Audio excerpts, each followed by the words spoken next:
Welcome back to our channel. So मैं जैसे कि बोला था कि मैं सेकंड पार्ट लेके आने वाली हूँ। तो मेरा सेकंड जो राउंड चल रहा था सेकंड पार्ट का, वो ये चल रहा था कि इंटरव्यूअर जो आपका इंटरव्यू ले रहा है वो खुद से बहुत इम्प्रेस्ड होता है। सो ऐसा मत करिए, आप खुद से इतना ऑब्सेस मत रहिए। आप अपने जो है एम्प्लॉयज का इंटरव्यू ले रहे हैं, आप अपने एम्प्लॉयज का इंटरव्यू ले रहे हैं, आप उनके बारे में देखिए कि उसमें क्या स्किल्स है, उसमें क्या एबिलिटी है हमारी कंपनी में। और ये तरह तरह की जितनी भी बातें होती है ना एम्प्लॉयज के बीच में खुटर पुटर होती है, कभी भी ओनर तक पहुंच ही नहीं पाती है। तो उसको एक्चुअली टैलेंट लाइफ में मिल ही नहीं पाता है, क्योंकि it's depend to all of our employees. वो खाली एक अपना चमचा, मेरे लैंग्वेज में तो उसे चमचा ही बोलते हैं, वो अपना एक चमचा रख लेता है और उसे बोलता है कि do whatever you want. I don't know what is चमचा and चमची. I just use this words because आप एक एम्प्लॉयज पे डिपेंड हो गए हो, आपको लगेगा कि यही मेरे कंपनी के लिए सही डिसीजन लेगा, इसके अलावा कोई और ले ही नहीं सकता। कभी कभार वो भी होता है। जैसे कि मैंने सोनू शर्मा की वीडियो देख के ये चीजें समझे कि सिक्के के दो पहलू नहीं तीन पहलू होते हैं। पहला पहलू जो अपने को सही बोलेगा, दूसरा पहलू जो दूसरे को सही बोलेगा, तीसरी बात जो होगा वो होगा। सो सिक्के को हमेशा तीसरी में बात में भी समझिए, ठीक है। तो ये सिचुएशंस लोगों को फेस करनी पड़ती है और वाई शुड आई ये टाइप के क्वेश्चन होते हैं। अब मैं आपको बताती हूँ जो ओनर होता है वो क्या रिएक्ट देता है, because I want to know and I want to share something. मैं ये नहीं कहूंगी कि हर ओनर की अपनी अपनी फिलोसफी होती है, अपने अपने व्यूज होते हैं सबके देखने के, बट सम बेसिक चीजें तो उनको भी पता होनी चाहिए। सो बेसिकली किसी भी कंपनी में जाओ, एज अ माई कंपनी अगर मैं खोलूंगी तो हर कोई, मैं भी यही चाहूंगी कि मेरी कंपनी में अगर मुझे कोई 10,000 का बंदा काम करके दे रहा है और मुझे उसी पैसे में 8,000 का एक्सपीरियंस मिल रहा है तो आई जस्ट शुड कैरी, मैं उसी को लूंगा। ऐसा हर कंपनी में किया जाता है बजट प्लान के अकॉर्डिंग कि इस बंदे को मैं 10,000 रुपये दे रहा हूँ, इसमें कुछ बात है, हाँ मुझे इस बंदे में भी सेम बात लग रही है, इस बंदे में से मैं दोनों में से इसको सैलरी दूंगा क्योंकि ये कम पे आउट ले रहा है। What there has the difference between in the work also. और हमेशा एम्प्लॉय को ये दिक्कत रहती है, हमेशा ओनर को ये लगता है कि एम्प्लॉय कम काम करता है, और हमेशा एम्प्लॉय को ये लगता है कि वो बहुत ज्यादा काम जो एक्चुअली में वो करके देता है और उसको उसके कम पैसे मिलते हैं।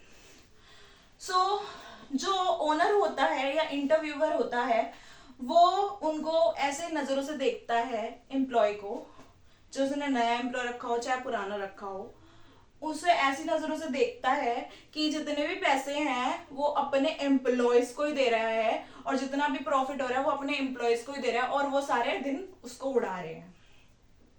बाय। जबकि आपको पता है कि आपके पास जितना भी प्रॉफिट आता है उसका 10% भी आप एम्प्लॉय को नहीं दे रहे हो। लाइक कंपनी अगर 1,00,000 रुपए कमा रही है तो जो 90,000 होंगे वो कंपनी का एक्सपेंस भी हो सकता है और ओनर का खर्चा भी हो सकता है, लेकिन जो बचे हुए 10,000 रुपए वो आप एम्प्लॉय को दे रहे हो, तो आप एम्प्लॉय को बहुत कम अमाउंट पे कर रहे हो, ऐसा ये आपका मानना है कि आप बहुत एम्प्लॉय को दे रहे हो। सेकेंडली, ये जो इंटरव्यू देने जाता है उसकी भी काफी इंसल्ट की जाती है। मैं अपने ऊपर लेके नहीं कह रही हूँ, किसी के भी ऊपर लेके नहीं कह रही हूँ, बट काफी उसको इंसल्ट कहते हैं। Why should I hurt you, तुम्हारी कीमत कितनी है, तुम्हारा पैकेज कितना है, related to family background, anything else, आप कुछ भी पूछते रहते हो उससे, और आप उसको ऊपर से लेके नीचे तक पूरा निहारते हो। लुक वाइज मोटा तो नहीं है, खाता तो नहीं है, कंफर्टेबल है अपनी स्किल में, 1 महीने तक उसका काम बेचारे का देखते रहते हैं कि सही है नहीं है, गलत तो नहीं है, गलत तो नहीं है। अगर उसने 1,000 काम में से एक गलती कर दी तो वो गलत है, तो वो गलत है। He is wrong, she is wrong, और इस बेसिस पे डिसीजन दिया था। कॉर्पोरेट्स में आप लोग कहोगे कि इतनी जल्दी क्यों एम्प्लॉयज को बदला जाता है, that is the main reason कि एम्प्लॉयज को बॉस पे ट्रस्ट नहीं है और बॉस को एम्प्लॉयज पे ट्रस्ट नहीं है। मैं ये नहीं कहूंगी कि एम्प्लॉयज की गलती है, बॉस की भी बहुत गलतियां हैं। आप किसी को बहुत कम अमाउंट पे करके दे रहे हो।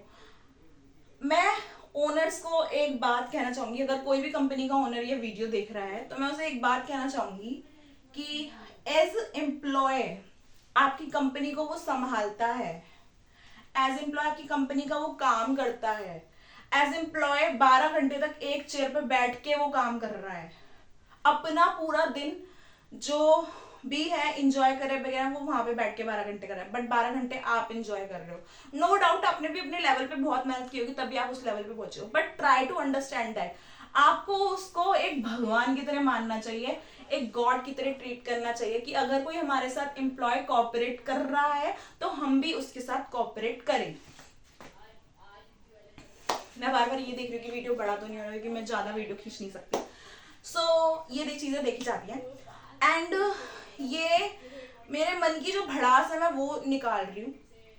और मैं कह रही हूँ बस आप एक एम्प्लॉय को एज गॉड, एज भगवान ट्रीट नहीं कर सकते, ऐसे इंसान तो ट्रीट कर सकते हो। अगर वो एक दिन ना आए ना हफ्ते में, महीने में एक दिन ना आए, आप उसे बार बार कॉल करके पूछोगे कि क्यों नहीं आ रहे हो, क्यों नहीं आ रहे हो, क्यों नहीं आ रहे हो। और जब वो बोलेगा ना कि आप मेरा जो है बढ़ा दो सैलरी, तो आप बोलोगे आप पूरे दिन में करते क्या हो।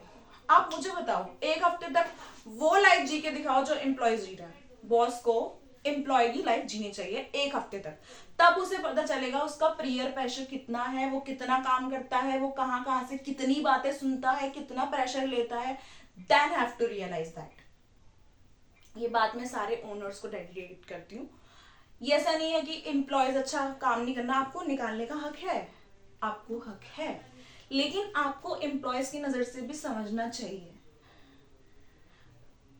100% नहीं तो 50% तो समझो। अब मैं बताती हूँ सेकंड गलती क्या होती है। आपके पास एक इंसान काम कर रहा है 5 साल से, और आपके पास आया 6 महीने का एक बंदा जो आपके पास 6 महीने से काम कर रहा है। 5 साल का बंदा आपके पास आकर उस 6 महीने वाले की चुगली करता है। चुगली हो गई ना, मेरी लैंग्वेज में तो चुगली है, क्योंकि मैं भी एक तरह से चुगली कर रही हूँ। तो वो चुगली करता है, और नो डाउट आप वो उसकी चुगली सुनते भी हैं, और आप उसको उसकी बातों पे विश्वास भी करते हैं, क्योंकि आपको वो 6 महीने वाला आया पर्सन गलत लग रहा है। ऐसा नहीं है, आप चीजों को समझो। हो सकता है वो सच में उसे परेशान कर रहा हो, सच में उसे पोक कर रहा हो, वो इंसान इरिटेट हो जाए, वो चला जाए, इससे पहले you have to take react on this situation. So that's the problem of the all of owners, कि उनको यही लगता है कि हमें एम्प्लॉयज कम काम करके देता है, और एम्प्लॉयज को लगता है कि कम काम करके देता है। ज्यादातर जो जो सिचुएशन मेरे साथ हुई है वो मैं फेस करती हूँ, मैं इस बात पे बता रही हूँ। Okay, so that is covered my third topic also, because अभी टाइम है। नो, आई जस्ट थिंक कि वीडियो लंबा ना करते हुए I just take a third part of the video related to this. I think हो जाएगा, या हो जाएगा, कोई नहीं, खींचते इसको। So we are next topic is जो इंटरव्यू ये सब कुछ ये भोग रहा है, जिसने बहुत सारे पाप किए, एज वी नो, तो बहुत सारे पाप किए। हाँ, मेरे पास एक और थर्ड पॉइंट है बताने के लिए, कि क्या होता है कि बॉस होता है, ओनर होता है, एक एम्प्लॉय को रखता है 50,000 सैलरी पे, उसका पैकेज है, ठीक है, उसको रखता है, उसे 6 महीने दबा के काम लेता है और उसको पैसे भी देता है। 6 महीने बाद क्या सोचता है, काम में गलती कर रहा है, काम सही नहीं कर रहा है, सबको लगता है ये नॉर्मल सिचुएशन है। तो आपको क्या लगेगा कि अगर ये 50 कर रहा है सैलरी, तो अब 6 साल 1 साल बाद जब इसका वो टाइम आएगा सैलरी बढ़ाने का, तो क्या कहते हैं ये फिर सैलरी मांगेगा, तो आप क्या करते हो, उसे निकाल देते हो। बहुत सारे चीजों में होता है, तो जिनकी बहुत ज्यादा सैलरी होती है, सबसे ज्यादा बॉस तो उनसे ही परेशान होते हैं, उनसे ज्यादा इरिटेट होता है कि इतने ज्यादा पैसे ले क्यों रहे हैं, और उसको काम करके फटाफट निकाल देगा। तो ऐसी गलती मत करो। क्वालिटी और क्वांटिटी दोनों चीजों पे फोकस करो, क्योंकि एम्प्लॉयज भी बेवकूफ नहीं है।